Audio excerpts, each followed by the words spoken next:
All India Radio presents Morning News.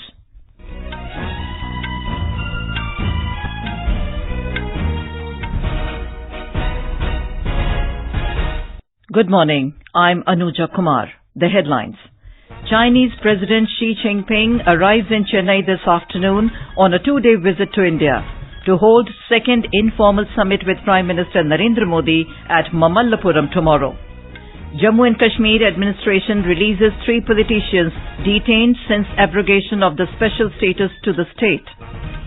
Government constitutes a committee to suggest measures to augment goods and services tax revenue. First National Hindi Science Writers Conference begins today in Lucknow. And in cricket, Indian women to take on South Africa in the second ODI at Vadodara this morning.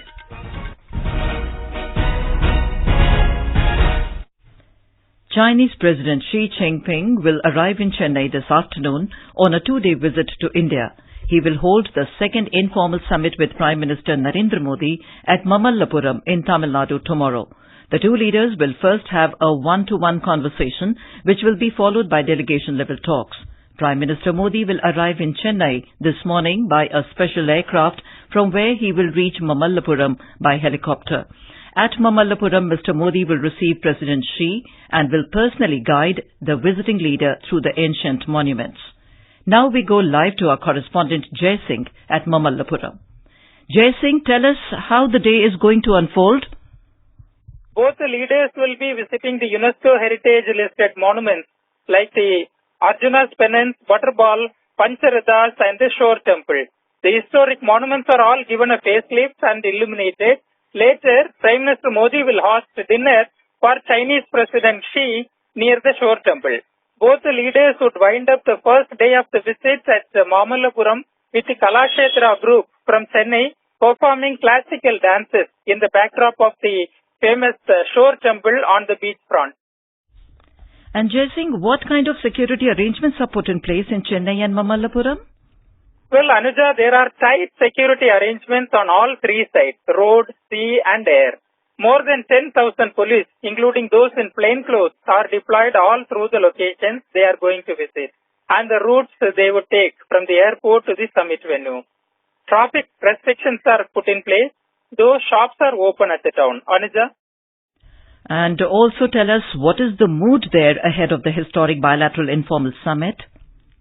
Well, there is a strong sense of positivity here in Mamallapuram.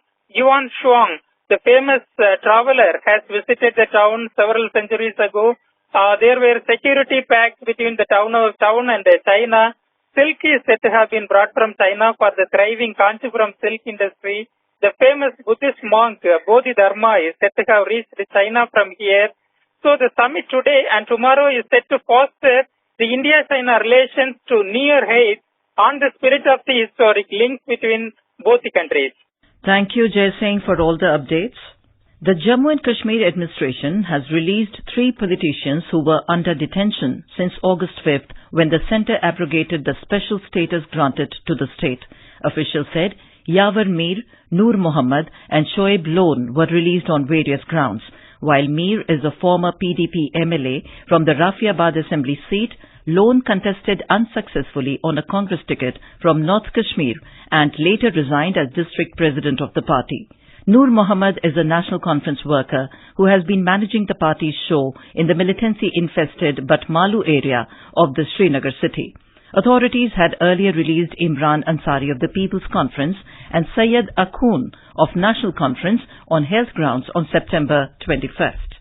Meanwhile, the tourist advisory restricting the movement of tourists in Kashmir Valley has been lifted since yesterday.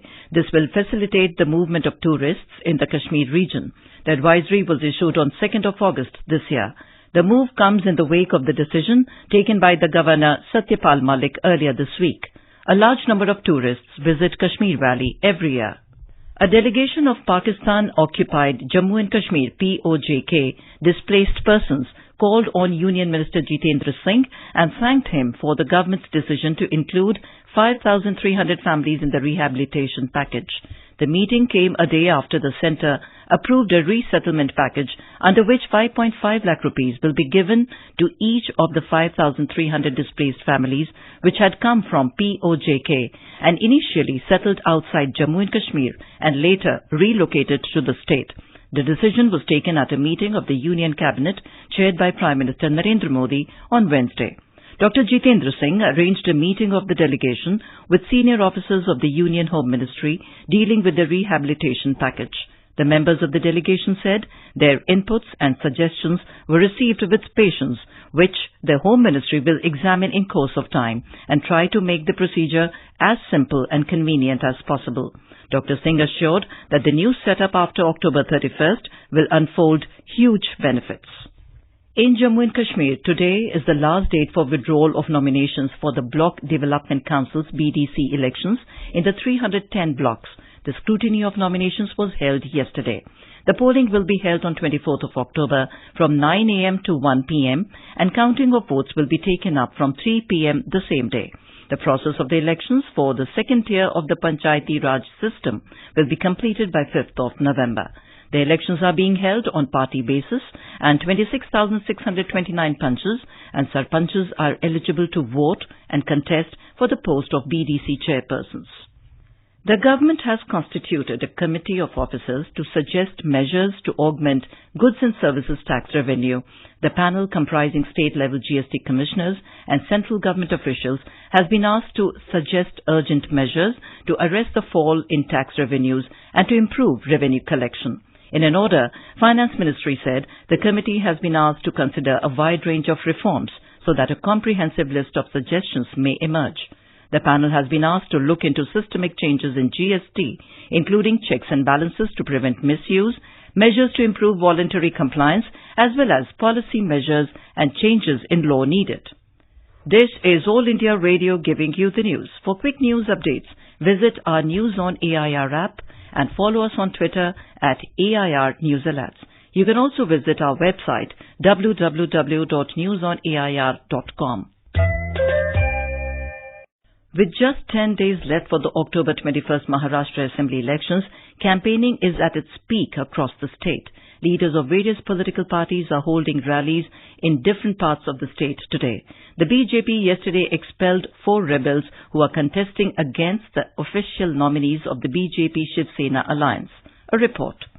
Today, NCP Chief Sharad Pawar is scheduled to hold 4 rallies in the state, including in Shirur, Daund, Khed Alandi and Talegaon Mawal Assembly constituencies. Chief Minister Devendra Fadnavis is also on a campaigning spree as he will be holding 6 rallies today, including 3 in Ahmednagar district, 1 in Pen Raigad and other 2 in Thane and Ulhasnagar. BJP President Amit Shah will also be holding 3 rallies across the state today. Prime Minister Chief Raj Thackeray will be addressing 5 rallies across Mumbai today. Sweetie Jain, AR News, Mumbai.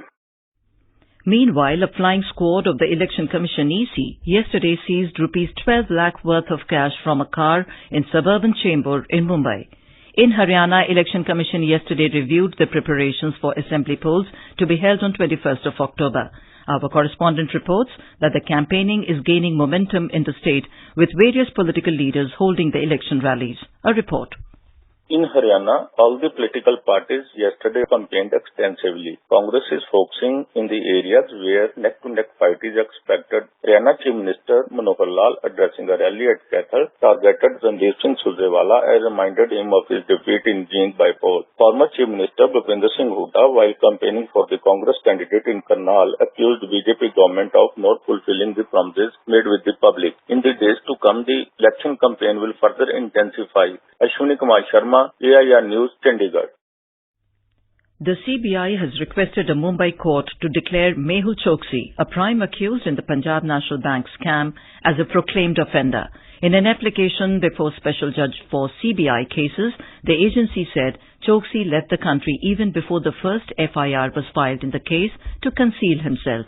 It said that Choksi has already taken citizenship of Antigua in order to avoid execution of non-bailable warrant. The court has adjourned the hearing till the 17th of this month.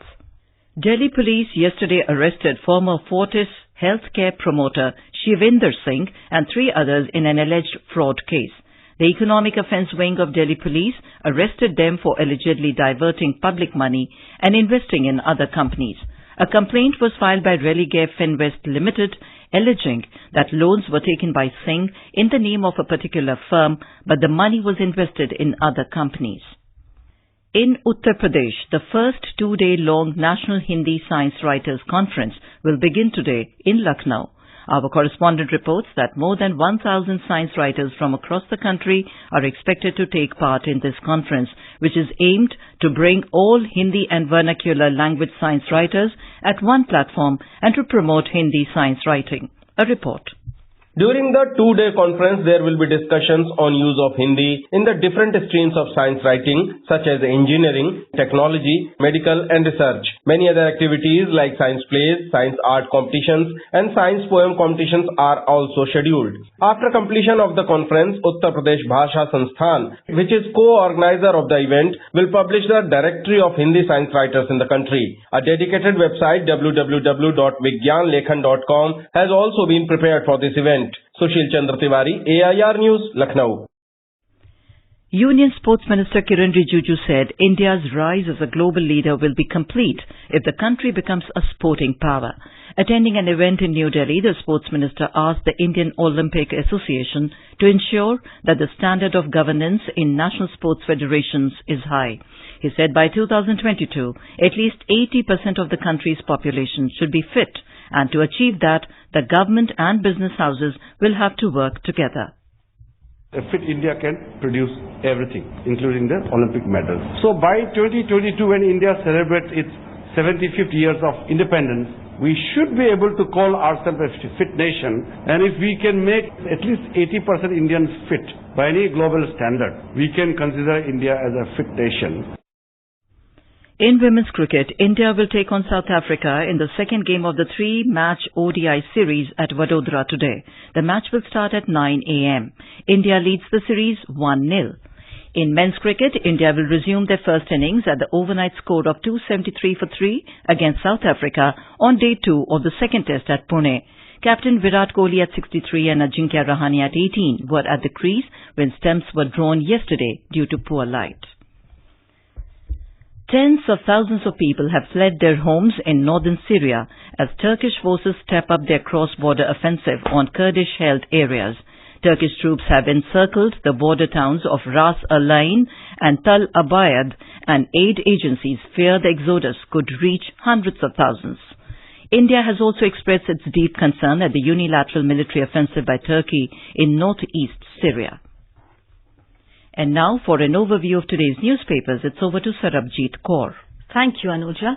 The Seaside Summit of Modi and Xi covers the front page mention in all the dailies. The Asian Age quotes a Chinese envoy saying, new set of consensus to emerge from Chennai meet.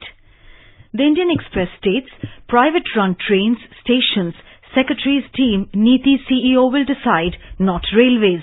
The Tribune adds, panel formed to privatize 150 trains with 50 railway stations to be upgraded to world-class standards. Startups plan Sybil-like rating for users, reports the Economic Times, to deter bad actors and reward the good. India backs OECD move on digital tax is a headline in Hindustan Times, proposing to make large digital companies like Facebook and Google pay taxes in countries where they earn profits. And finally, in a greatest of all time, Mail Today writes, Mary Kom, first boxer to win 8 world medals. With that, it's back to you, Anuja. Thank you, Sarabjit. And now, before we end the bulletin, the headlines once again. Chinese President Xi Jinping arrives in Chennai this afternoon on a 2-day visit to India to hold Second Informal Summit with Prime Minister Narendra Modi at Mamallapuram tomorrow. Jammu and Kashmir administration releases 3 politicians detained since abrogation of the special status to the state. Government constitutes a committee to suggest measures to augment goods and services tax revenue. First National Hindi Science Writers Conference begins today in Lucknow. And in cricket, Indian women to take on South Africa in the second ODI at Vadodara this morning. And with that, we end the morning news. Have a nice day.